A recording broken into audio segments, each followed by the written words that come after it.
जय जगन्नाथ सांगा माने समस्त को नमस्कार मु मिथुन आईटा मोर यूट्यूब नुआ चैनल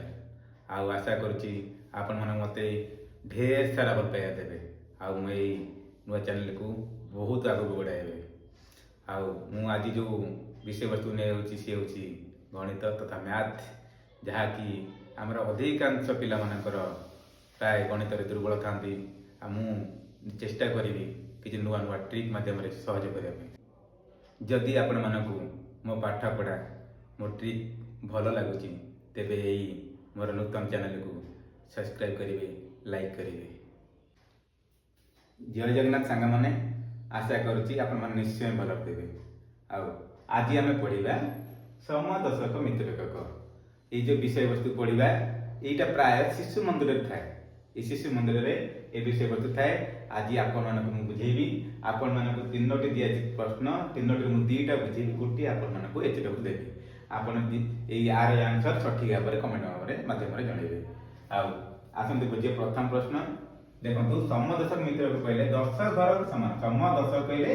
एक दश 10 घर दीटा समान हेबो आ एक घर दीटा को मिसिले 10 होतिबो 6 4 10 ए सेंती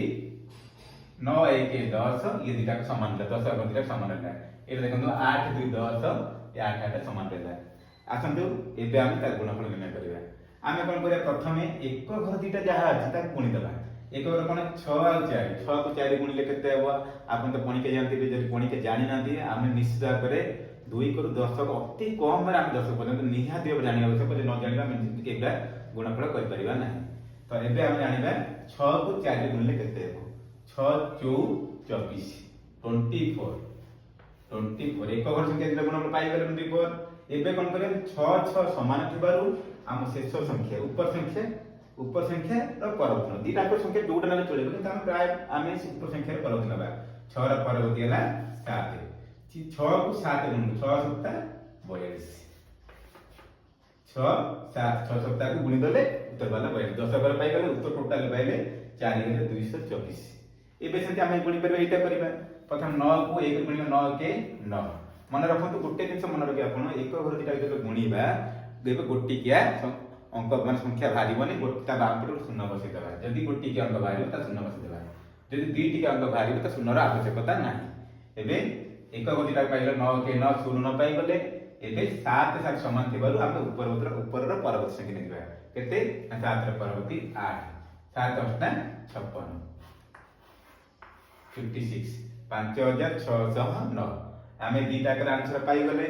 एबे आपण माने ए आंसर कमेंट माध्यम जणाइबे आपण मन रहला एचडब्ल्यू